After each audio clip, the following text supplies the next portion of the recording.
Morning students, welcome back my YouTube channel. कैसे हैं आप सब? आई होप आप सभी अपने अपने घरों में सुरक्षित होंगे। तो चलिए आज हम स्टार्ट करते हैं अपना आज का वीडियो। मेरा आज का वीडियो जो है वो एमए प्राइवेट सेकेंड ईयर के बच्चों के लिए है। मैं उसमें उनको दिखाना चाहती हूँ कि आखिर उनका क्वेश्चन पेपर कैसा आता है। मेरे पास जो आज मैं आप लोगों को क्वेश्चन की जो क्वेश्चन बुकलेट दिखाऊंगी वो 2019 की है। और 2019 के टाइम में जो अब सिलेबस चेंज हुआ है अभी लास्ट ईयर से 2020 से, तो ये थोड़ा सा चेंज है। तो सिलेबस में मैं आपको बता दूं कि हम 8th पेपर में जो आप लोग की 3rd यूनिट है, 8th पेपर है हमारा एमए प्राइवेट के सेकेंड ईयर के बच्चों के लिए है। 8th paper society in India. इसमें 3rd यूनिट जो है वो है हमारी सोशल इंस्टीट्यूशंस की। तो उसमें आपका टॉपिक दिया हुआ है मैरिज, किनशिप और फैमिली। ये वाला जो आपकी यूनिट है एमए सेकेंड ईयर की वो मैं ऑलरेडी कंप्लीट करा चुकी हूँ। तो इससे रिलेटेड ही क्वेश्चंस जो है मैं आपको बता रही हूँ। तो आज टोटल हम 15 क्वेश्चन जो है वो आपको मैं बताऊंगी कि किस तरीके के क्वेश्चंस आए हैं इस टॉपिक से रिलेटेड, और एग्जाम में आप लोगों के किस तरीके से क्वेश्चन की बुकलेट आएगी, किस तरीके से आपके पास आंसर शीट आएगी, आपको उसमें क्या क्या चीज़ें भरनी होंगी, ये सारी चीज़ें मैं आपको इस वीडियो में बताऊंगी। तो चलिए हम स्टार्ट करते हैं अपना आज का वीडियो। तो मैं आप लोग को सबसे पहले क्वेश्चन बुकलेट के बारे में बताऊंगी कि आखिर क्वेश्चन बुकलेट में क्या क्या क्वेश्चंस आते हैं, क्या क्या इंस्ट्रक्शंस दिए हुए हैं और आपको उसमें क्या क्या चीज़ें सारी जो है वो भरनी है। तो अब सबसे पहले हम बात करेंगे हमारी क्वेश्चन बुकलेट की। तो आपकी ये है क्वेश्चन बुकलेट। क्वेश्चन बुकलेट में आप देखिए ध्यान से, ये उसका फर्स्ट पेज है आपका, उसका फ्रंट पेज जो होता है जो आपको खुद से फिल करना है। जो बच्चे एग्ज़ाम देंगे, क्योंकि कोरोना की वजह से जो फर्स्ट ईयर या सेकेंड ईयर वगैरह के बच्चे जो हैं एमए के, बीए के, उनके एग्ज़ाम जो है वो बच्चों को आगे प्रमोट कर दिया गया है। और जो बच्चों के लास्ट ईयर के एग्ज़ाम हैं उनको एग्ज़ाम देने हैं। तो एमए प्राइवेट सेकेंड ईयर के बच्चों को एग्ज़ाम देना होगा। तो एग्ज़ाम में उनकी इस तरीके से बुकलेट आएगी। तो बुकलेट में आपका ऊपर यहाँ पे दिया होगा date stamp to be affix here. इससे आपका कोई मतलब नहीं है, ये कॉलेज वालों का है, उनको यहाँ पे स्टैम्प लगानी होगी।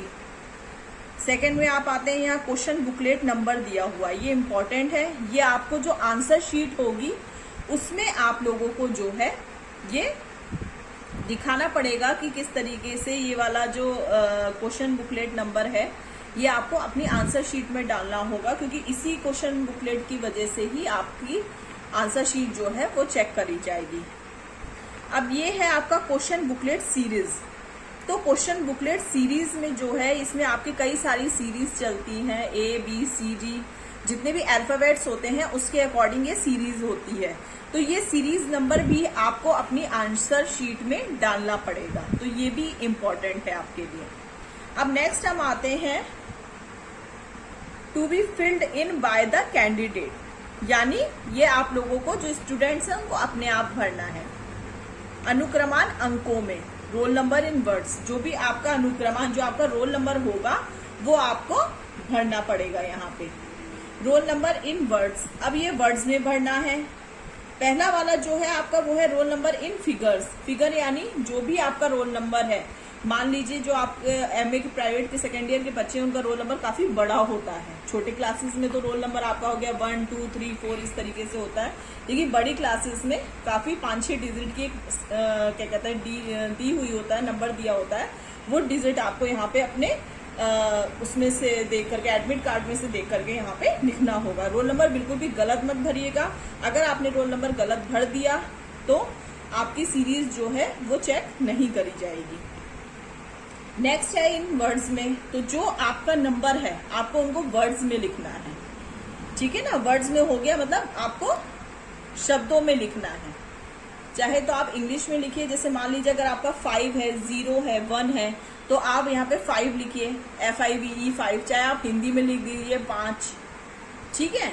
0 है तो 0 लिख दीजिए हिंदी में, इंग्लिश में 0 लिख दीजिए। स्पेलिंग के साथ पूरा आपको वर्ड्स में लिखना है यहाँ पे।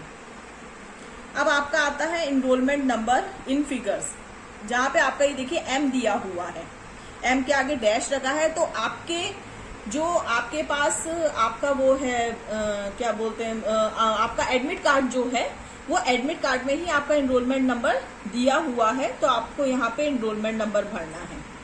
अब नेक्स्ट आता है नेम ऑफ कॉलेज, यानी कॉलेज का नाम। जिस भी कॉलेज में आपका सेंटर पड़ा है, उस कॉलेज का नाम जो है आपको यहाँ पे फिल करना होगा। फिर नेक्स्ट आपका आता है सिग्नेचर ऑफ इन्वेस्टिगेटर। जो भी आपके क्लास में आपका जो भी टीचर्स है, वो यहाँ पे अपने साइन करेंगे। अब कई चीजें यहाँ पे जो है वो इंस्ट्रक्शंस काफी दिए हुए हैं, परीक्षार्थियों के लिए निर्देश दी है। इसमें लिखा है, फर्स्ट पॉइंट है, प्रश्न पुस्तिका को तब तक ना खोलें जब तक आपसे कहा ना जाए। आप जब एग्जाम में गए हैं एग्जाम देने के लिए, तो आपको बिल्कुल भी अपनी क्वेश्चन बुकलेट को जो है वो बिल्कुल भी नहीं खोलना है। अगर आपने उससे पहले खोल लिया तो आपका एग्जाम जो है वो कैंसिल कर दिया जाएगा। इसलिए आपको अपनी बुकलेट सीरीट को बिना बेल बजे या बिना वहां पे जो भी टीचर्स होंगे उनको बिना कहे आपको नहीं खोलना है। सेकंड है, प्रश्न पुस्तिका में 100 प्रश्न हैं।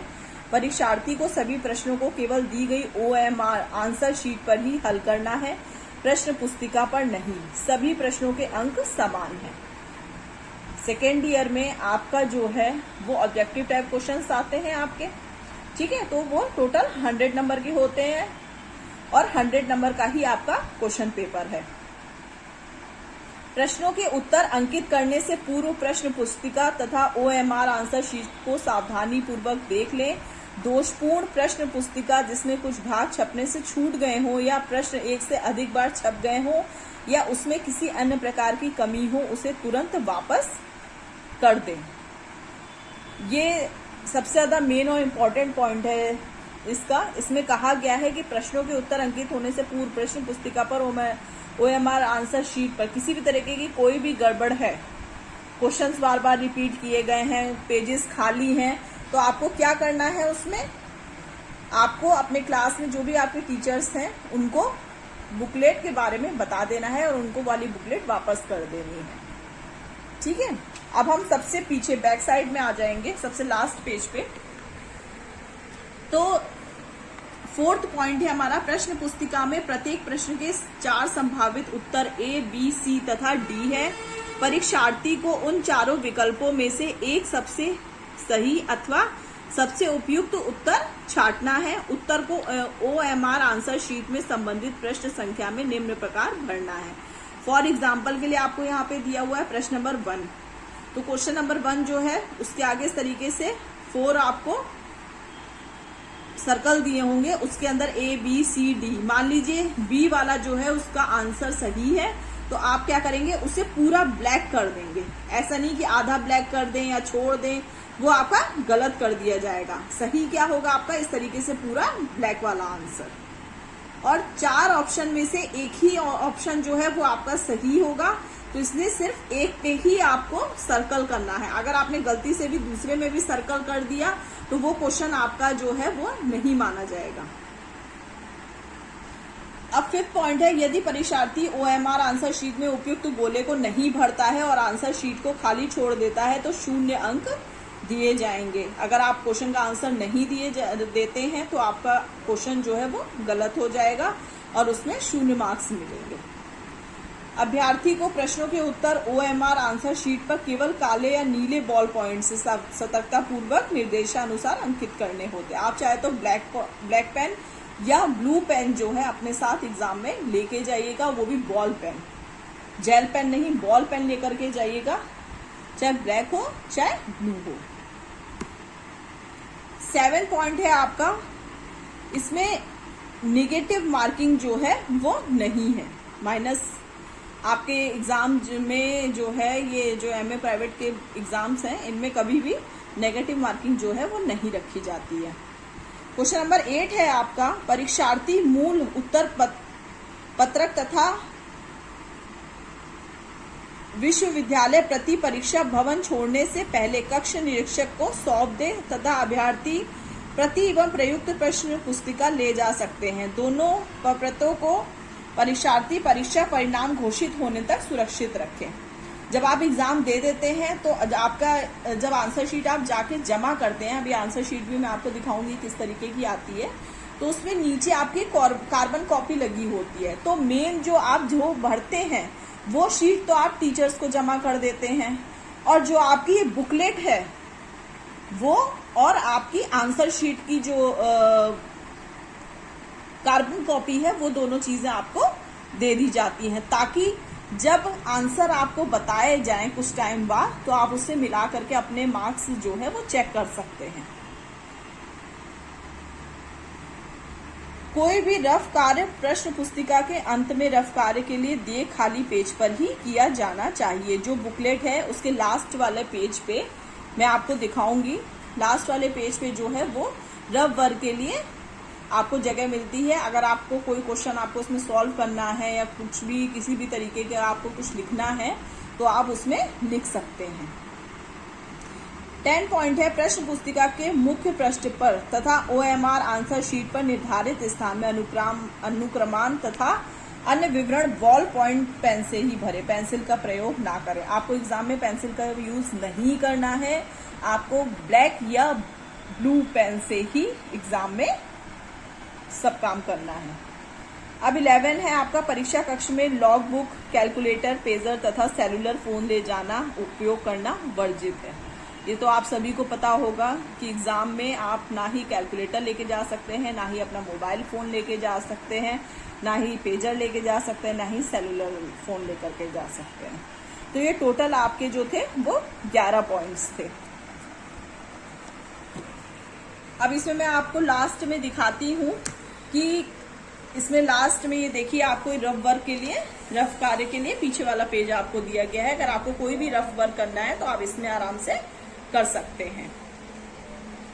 अब हम बात करते हैं क्वेश्चंस की। तो ये तो हमारा फर्स्ट पेज हो गया, मैंने बता दिया आपको कहाँ पे क्या क्या चीजें भरनी है।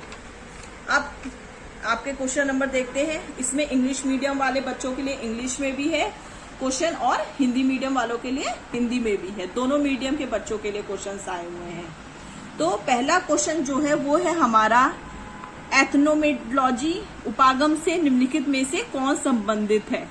इसमें देखिए 4 नीचे ऑप्शन दिए हैं, आपको इनमें से क्वेश्चन पढ़ना है, ऑप्शन देखने हैं और जो भी ऑप्शन सही है, जैसे हमारा ये क्वेश्चन जो है एथनोमेटोलॉजी उपागम से निम्नलिखित में से कौन संबंधित है, तो हमारा फर्स्ट आंसर जो है वो क्या है, एच गॉर्फिकल। तो ये आंसर हमारा सही है। तो हम अपनी आंसर शीट में जो हमारा क्वेश्चंस दिया होगा, क्वेश्चन नंबर 1 दिया होगा, उसके आंसर में हम ए पे सर्कल वाले में हम पूरे सर्कल को ब्लैक पेन से उसको पूरा फिल कर देंगे। ठीक है, तो इसी तरीके से क्वेश्चन नंबर 2 दिया है, निम्नलिखित में से किस विद्वान ने होपी इंडियंस की मातृ वंशीय नातेदारी व्यवस्था का अध्ययन किया है। इसमें भी आपके 4 पॉइंट दिए गए हैं, 4 आंसर हैं, आपको एक में आपको टिक करना है। तो सेकंड है हमारा फ्रेड ईगन, ये हमारा राइट आंसर है। थर्ड है गलत युग्म ज्ञात कीजिए, मतलब जो भी ये 4 चीजें लिखी हैं इनमें से आपको कोई एक चीज जो है वो गलत है, वो चीजें छाटनी है इनमें से। फोर्थ है आपका गलत कथन ज्ञात कीजिए। तो गलत कथन से हमारा तात्पर्य हो गया कि इन 4 चीजों में से कौन सी चीज जो है वो गलत दी हुई है, कौन सी लाइन गलत है, उसमें हमको टिक करना है, उसमें आपको जो आंसर शीट दी गई है उसमें। इसी तरीके से आपका ये हो गया 2nd पेज। ये 3rd पेज, इसमें नीचे आपके देखिए लिखा हुआ है 2nd, 3rd। तो इसमें आपको क्वेश्चंस दिए गए हैं। एक पेज पे जो है टोटल 4 क्वेश्चंस आ रहे हैं आपके, कभी कभी 3 भी आते हैं अगर क्वेश्चन आपका बड़ा होता है। आप देखिए इसमें क्वेश्चन कई तरीके के दिए हुए हैं, आपको फिल इन द ब्लैंक्स के रूप में भी है। ठीक है, आपसे सही गलत के बारे में भी पूछा गया है। आपको जो है देखिए अब 11 क्वेश्चन है, निम्नलिखित विस्तृत परिवारों का वर्गीकरण किसने किया है। बंद परिवार, वंशागत परिवार, पूर्ण विस्तृत परिवार, संयुक्त परिवार। तो ये इस तरीके से क्वेश्चंस जो हैं वो आपके एग्जाम में आते हैं। कई बारी आपसे जो है वो मैचिंग वाले क्वेश्चन भी पूछते हैं, कई बारी आपसे सही गलत वाले क्वेश्चंस भी पूछते हैं, ठीक है ना। तो इस तरीके से आपके कई सारे क्वेश्चंस जो हैं एग्जाम में आते हैं। टोटल क्वेश्चंस जो होते हैं वो होते हैं 100 क्वेश्चंस। तो ये तो बात हो गई हमारी क्वेश्चन बुकलेट की कि आखिर वो किस तरीके से क्वेश्चंस आते हैं। तो ये मैंने आपको इसमें दिखा दिया है, क्योंकि सिलेबस चेंज हो गया है तो एक एक क्वेश्चन को समझाने का कोई फायदा नहीं है। सिलेबस चेंज होने की वजह से जरूरी नहीं है कि यही क्वेश्चंस आपके रिपीट हो। फिर भी अगर आप लोग को लगता है कि आप लोग को इससे रिलेटेड कोई क्वेश्चंस चाहिए तो आप लोग मुझे कमेंट बॉक्स में कमेंट करके बताइएगा, मैं उसके ऊपर भी आपको एक वीडियो प्रोवाइड करके दूंगी। अब हम बात करते हैं हमारी बुकलेट, जो आंसर बुकलेट है उसके बारे में, जो आंसर शीट के पीछे जो कार्बन कॉपी दी होती है उसके बारे में। तो ये है आपकी उसकी कार्बन कॉपी। ये देखिए यहाँ पे साइड में लिखा भी हुआ है इसमें स्टूडेंट कॉपी। तो ये स्टूडेंट कॉपी इसलिए कही गई है कि ये कॉपी जो है आप अपने साथ जो है घर लेके जा सकते हैं। अब इसमें हम बात करते हैं, इसमें सबसे पहले दिया है आंसर शीट नंबर। जो भी आपका आंसर शीट नंबर होगा आप उसको यहाँ पे फिल करेंगे। उसके बाद आपका है एग्जाम सेंटर कोड। अच्छा, हर एग्जाम सेंटर का कोड होता है कोई ना कोई, हर एग्जाम सेंटर का कोई ना कोई कोड होता है आपका।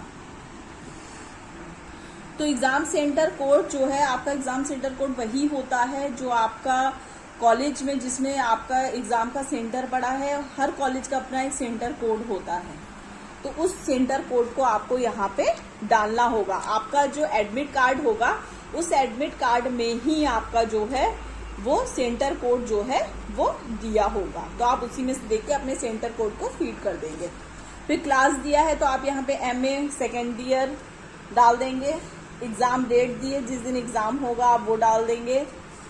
फिर यहाँ पे उसके बाद आप आएंगे रोल नंबर। तो आपका रोल नंबर होगा, यहाँ पे देखिए आपको PG और आपका जो रोल नंबर है आपको वो पूरा रोल नंबर यहाँ पे डालना होगा। मान लीजिए यहाँ पे जैसे रोल नंबर 1 दिया हुआ है तो रोल नंबर 1 के नीचे ही आपको जो सर्कल दिया है उसमें आपको डार्क पेन से फिल कर देना है। इसी तरीके से आपको सारी डिजिट में फिल करना है। फिर कॉलेज कोड दिया है, कॉलेज कोड भी आप उसी के अकॉर्डिंग फिल करेंगे। फिर इनरोलमेंट नंबर दिया है वो भी आप उसी के अकॉर्डिंग फिल करेंगे। फिर सब्जेक्ट कोड दिया है, सब्जेक्ट कोड जरूर याद कर लीजिएगा, जिस दिन आप एग्जाम देने जाएं उस सब्जेक्ट का कोड आपको जरूर पता होना चाहिए। अब यहाँ पे आता है क्वेश्चन बुकलेट सीरीज। जो क्वेश्चन बुकलेट सीरीज जैसे मैंने आप लोग को बताई थी कि जो मैंने आपको क्वेश्चन बुकलेट सीरीज दिखाई थी उसका नंबर था R। तो आपको यहाँ पे वो क्वेश्चन बुकलेट सीरीज में भरना है। मान लीजिए R है तो आपको R पे पूरा सर्कल करना होगा, यहाँ पे ऊपर लिखना भी होगा। फिर है question booklet number. Question booklet number भी मैंने आपको बताया था कि क्वेश्चन बुकलेट नंबर कहाँ पे होता है, वो भी आपको यहाँ पे फिल करना है। यहाँ पे दिया हुआ है आप रेगुलर के स्टूडेंट हैं, प्राइवेट हैं, आप बैक पेपर दे रहे हैं, आप एक्स स्टूडेंट हैं, आप क्या कहते हैं अगर प्राइवेट के बच्चे हैं तो वो प्राइवेट पे सर्कल करके ऊपर प्राइवेट लिखेंगे, रेगुलर के बच्चे हैं तो वो सर्कल करके रेगुलर लिखेंगे। फिर यहाँ पे आपके साइन होंगे, कैंडिडेट्स के साइन होंगे, फुल नेम, आपको पूरा नाम लिखना होगा। ऊपर साइन करने हैं और नीचे आपको पूरा अपना नाम लिखना है, चाहे आप हिंदी में लिखिए चाहे आप इंग्लिश में लिखिए। फिर जो है फिर है आपका इन्वेस्टिगेटर साइन, ठीक है। तो इन्वेस्टिगेटर जो आपके क्लास में जो भी आपके टीचर्स ड्यूटी दे रहे होंगे उनको यहाँ साइन करना होगा और अपना फुल नाम लिखना होगा, ठीक है। अब फिर उसके बाद जो है ये आपका आंसर शीट दिया हुआ है। देखिए क्वेश्चन नंबर 1 से लेकर के आपके क्वेश्चन नंबर 100 तक सारे क्वेश्चंस दिए हुए हैं। आपको एक एक क्वेश्चन पे आपको बिल्कुल डार्क करके सर्कल बनाना है। सारे क्वेश्चंस का आंसर आपको एक एक करके देने हैं 100 तक। यहाँ पे देखिए इसमें लिखा हुआ है लास्ट में नंबर ऑफ क्वेश्चन अटेम्प्ट। आपने टोटल कितने क्वेश्चंस किए हैं एग्जाम में, यहाँ पे आपको उसके लिए लिखना है। तो अगर आपने 100 किए हैं तो आपको 100 डाल के यहाँ पे सर्कल में उस नंबर पे फिल कर देना है, ठीक है। तो ये बात होगी आंसर शीट की।